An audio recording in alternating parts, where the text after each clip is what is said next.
నమస్కారం news bulletin కు స్వాగతం నా పేరు సుమలత వార్తలు ముందుగా హెడ్లైన్స్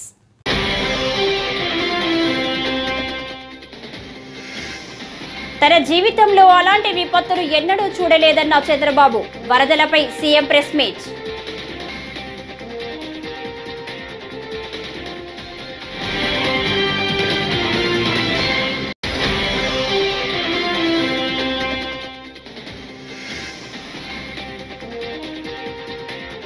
కృష్ణా ఎన్టీఆర్ గుంటూరు నేతలతో వైఎస్ జగన్ భేటీ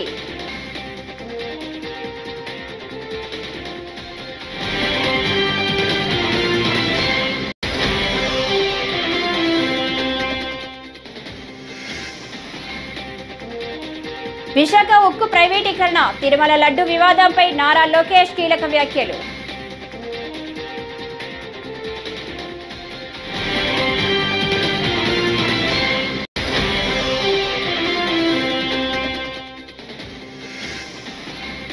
వ్యవసాయ చట్టాలు తిరిగి తీసుకురావాలంటూ కంగన వ్యాఖ్యలు రైతు సహా పలు వర్గాల్లో కంగనాపై విమర్శలు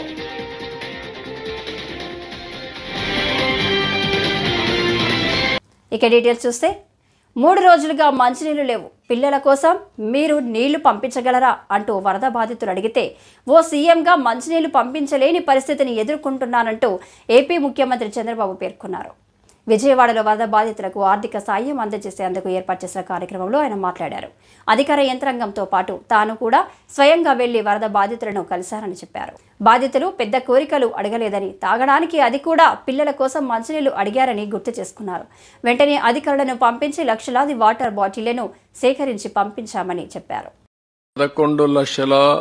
11,30,000 40,000 వాటర్ పోయినప్పుడు ఎంత వెలాసిటీ వస్తుందో మీరు గుర్తుపెట్టుకోవాలి ఆ వెలాసిటీలో 40 టన్నుల బోట్ వచ్చి ఏవైతే అక్కడ సపోర్టింగ్ ఉన్నాయో దాన్ని హిట్ చేసే పరిస్థితి కాలం హిట్ కావాలి ప్రాజెక్ట్ డ్యామేజ్ కావాలి కానీ ప్రాజెక్ట్ డ్యామేజ్ కాలేదు ఎందుకు ఆ కాలమును కొట్టకుండా ఇది ఆ సపోర్టింగ్ దాన్ని ఏమంటారు మనం కౌంటర్ వెయిట్ ను కొట్టాయి ఆ కౌంటర్ వెయిట్ ఇరిగిపోయే పరిస్థితి వచ్చింది ఇప్పుడు రిపేర్ చేసాం చూసుంటారు మీరు వాట్ ఇస్ దిస్ అవి తీస్తే రాలేదు 4-5 రోజులు ఎన్ని విధాల ప్రయత్నాలు చేసి తీసే పరిస్థితికి వచ్చా బాధ్యత లేదా మీకు క్షమాపణ చెప్పరా మీరు మీ బొమ్మ వేసుకోలేదా మీ గుర్తులు వేసుకోలేదా మీ పార్టీ కాదా అంటే దేశం వదిలిపెడతారా ఆంబోతులా మీరు అడిగితే ఎదురుదాడి చేస్తారా మీరు అంటే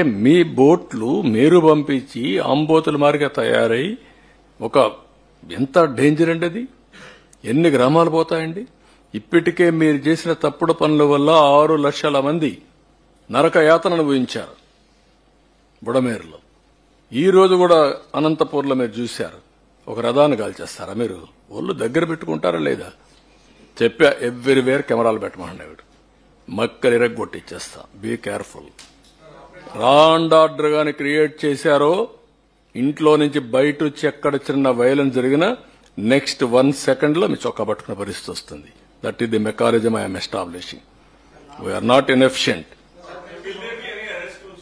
ఎస్ విల్ అరెస్ట్ ఇదే కాదు ఇవన్నీ అరెస్ట్ చేశాం ఈ రోజు కూడా అక్కడ అరెస్ట్ చేశారు ఎవడు వైఎస్ఆర్సీపీలో సంస్థాగత మార్పులు కొనసాగుతున్నాయి తాజా రాజకీయ పరిణామాలను చర్చించడంతో పాటు జిల్లాల అధ్యక్షుల ఎంపిక కోసం పార్టీ నేత వైఎస్ జగన్మోహన్ రెడ్డి వరుస భేటీలు నిర్వహిస్తున్నారు బుధవారం కృష్ణా ఎన్టీఆర్ గుంటూరు జిల్లాల నేతలతో తాడేపల్లిలోని తన క్యాంపు కార్యాలయంలో జగన్ భేటీ అయ్యారు సాయంత్రం లోపు ఆయా జిల్లాల కొత్త అధ్యక్షుల పేర్లతో ప్రకటన వెలువడే అవకాశం ఉంది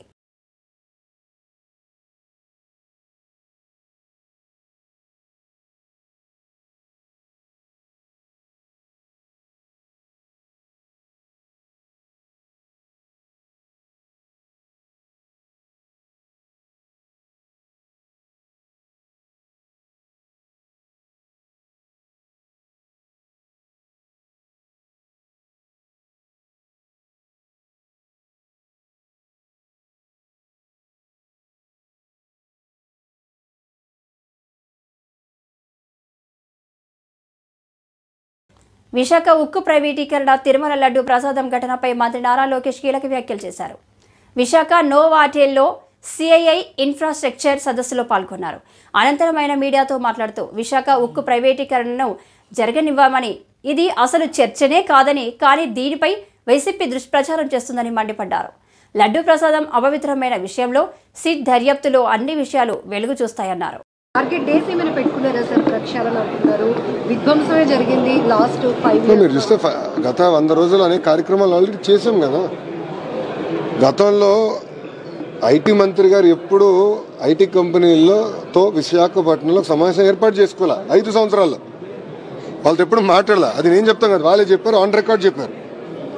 అండ్ ఐ థింక్ ఐటీ మంత్రి గారు ఈ ఊరే అనుకుంటా.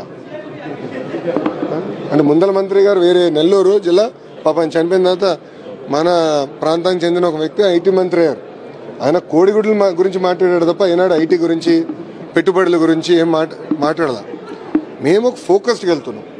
సో ఫస్ట్ 100 days ఉన్న ప్రాబ్లమ్స్ మనం రిజాల్వ్ చేసుకోవాలి. ఇప్పుడు మీరే చూస్తారు, టాటా సన్స్ చైర్మన్ చంద్ర గారు వచ్చారు. గతంలో ఇప్పుడు వచ్చాడా ముఖ్యమంత్రి గారు కలిసి? ఆయన వచ్చి ఆంధ్ర రాష్ట్రానికి పెట్టుబడులు ఎట్లా అట్రాక్ట్ చేయాలని దానిపైన ఒక టాస్క్ ఫోర్స్ వేస్తున్నామంటే ఆయన వైస్ చైర్పర్సన్గా ఉంటానని చెప్పారు. అంటే ముఖ్యమంత్రి గారు చైర్పర్సన్గా, చంద్ర గారు లాంటి వ్యక్తి వైస్ చైర్పర్సన్గా ఉంటారు. మీరు ఇప్పుడు చూడండి ఎంత యాక్టివిటీ మొదలైన వైద్యం.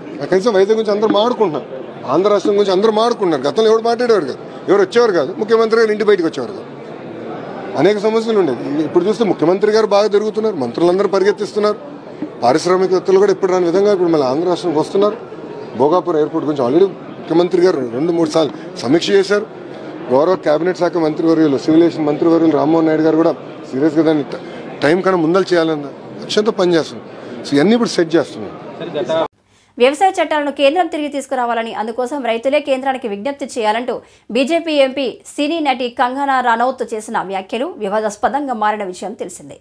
ఈ వ్యాఖ్యలపై అటు రైతులు, ఇటు మేధావులు తీవ్రంగా మండిపడ్డారు. సర్వత్రా విమర్శలు వ్యక్తం కావడంతో బీజేపీ కూడా దీనిపై స్పందించింది. కంగనా వ్యాఖ్యలు ఆమె వ్యక్తిగతమైనవని, పార్టీకి ఆ వ్యాఖ్యలతో సంబంధం లేదని వివరణ ఇచ్చింది. బీజేపీ తరపున మాట్లాడేందుకు కంగనాకు ఎలాంటి అధికారం లేదని స్పష్టం చేసింది.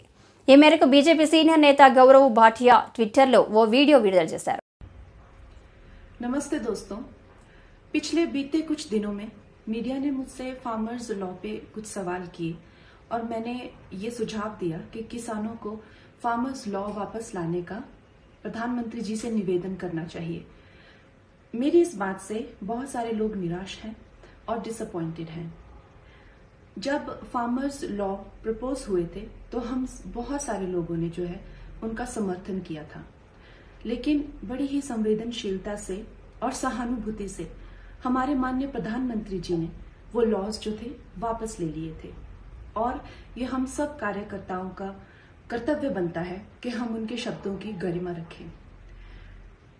मुझे ये बात भी ध्यान रखनी होगी कि मैं अब एक कलाकार नहीं, भारतीय जनता पार्टी की कार्यकर्ता हूं और मेरे ओपिनियंस अपने नहीं होने चाहिए, वो पार्टी का स्टैंड होना चाहिए।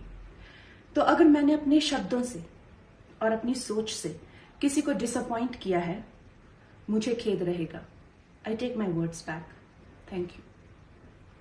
వైఎస్ఆర్సీపీ నేతలను కొనుగోలు చేసి ఆ పదవులను పెత్తందారులకు అమ్ముకునే దళారిగా ఏపీ సీఎం చంద్రబాబు మారిపోయారని మాజీ మంత్రి కారుమూరి వెంకట నాగేశ్వరరావు అన్నారు. ఆర్ కృష్ణయ్య తన రాజ్యసభ సభ్యత్వానికి రాజీనామా చేసిన అంశంపై బుధవారం కారుమూరి విశాఖలో మీడియాతో మాట్లాడారు. విడిపోయిన తర్వాత కూడా బీసీలకి రాజ్యాధికారం కావాలి, బీసీలకి పెద్దపేట వేయాలి, అన్ని పార్టీలు బీసీలు గౌరవించాలి, వాళ్ళకి సరైన న్యాయం చేయాలని పోరాటాలు చేసిన వ్యక్తి ఆర్ కృష్ణయ్య. ఆయనకి తెలంగాణ రాష్ట్రంలో ఉన్నా కానీ జగన్మోహన్ రెడ్డి గారు 2 రాష్ట్రాల్లోనూ ఎప్పటి నుంచో పోరాటం చేస్తున్న ఆర్ కృష్ణయ్యకి రాజ్యసభ ఇవ్వటం వల్ల పార్లమెంట్లో, రాజ్యసభలో బీసీల గళాన్ని వినిపిస్తారు, బీసీలకి మంచి జరుగుద్ది, నేను బీసీలకు మేలు చేసే దాంట్లో ఆ రకంగా మరి ఆయన గళం వస్తుందని చెప్పి మంచి ఉద్దేశంతో జగన్మోహన్ రెడ్డి గారు ఆయన్ని పిలిచి రాజ్యసభ ఇస్తే మరి ఆర్ కృష్ణయ్య గారు మొన్నటికి మొన్న కూడా నేను జగన్మోహన్ రెడ్డి గారు బీసీల తరపున రాజ్యసభలో నా గళాన్ని వినిపిస్తాను కానీ ఎట్టి పరిస్థితుల్లో నేను ఎవరికి లొంగేది లేదని చెప్పిన వ్యక్తి ఇవాళ బీసీలందరికీ కూడా మోసం చేస్తుంతో పాటు బీసీ సంఘ నాయకులు కూడా మండిపడుతున్నారు రాష్ట్రంలో. ఇవాళ ఆయన చెప్పే సాక్ చూస్తుంటే చాలా విడ్డూరంగా ఉంది. నేను తెలంగాణలో ప్రాతినిధ్యం వహిస్తున్నాను, నువ్వు ఢిల్లీకి నిన్ను రాజ్యసభకి చేశారయ్యా, రాజ్యసభ సభ్యుడిని. భారతదేశంలో ఎక్కడ ఎవరి గురించైనా మాట్లాడే హక్కు ఇచ్చారు, నీకు కల్పించారు జగన్మోహన్ రెడ్డి గారు. కానీ చంద్రబాబు నాయుడు గారు కమ్ముడిపోయిన మనిషి ఆర్ కృష్ణయ్య. ఇవాళ ఎన్నో సంవత్సరాల నుంచి బీసీల అండతోటి నువ్వు పెరిగిన వ్యక్తువు నువ్వు.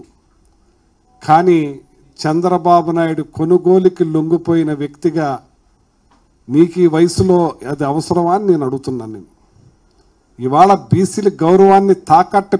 ఏపీలోని ప్రకాశం జిల్లా పొదిలి మండలం బట్టువారిపల్లి వద్ద వరద నీటిలో ఆర్టీసీ బస్సు చిక్కుకుంది. మంగళవారం భారీగా వర్షం కురవడంతో వాగు పొంగి పొర్లింది. దీంతో రోడ్లపైకి భారీగా వరద నీరు చేరింది. ఇవాళ మార్కాపురం నుంచి పొదిలి వైపు వెళుతున్న ఆర్టీసీ బస్సు వరదలో చిక్కుకొని ఇంజిన్ ఆగిపోయింది. వెంటనే బస్సులో ఉన్న ప్రయాణికులు బస్సు దిగి నీటిలో నడుచుకుంటూ బయటకు వచ్చారు. స్థానికులు జేసీబీ సాయంతో బస్సును బయటకు తీసుకొచ్చారు.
ఎన్డీఏ కూటమి ప్రభుత్వం అధికారంలోకి వచ్చిన నాటి నుంచి రాష్ట్రంలో అన్ని అనర్థాలే జరుగుతున్నాయని రాజమండ్రి మాజీ ఎంపీ మార్గాని భరత్ మండిపడ్డారు.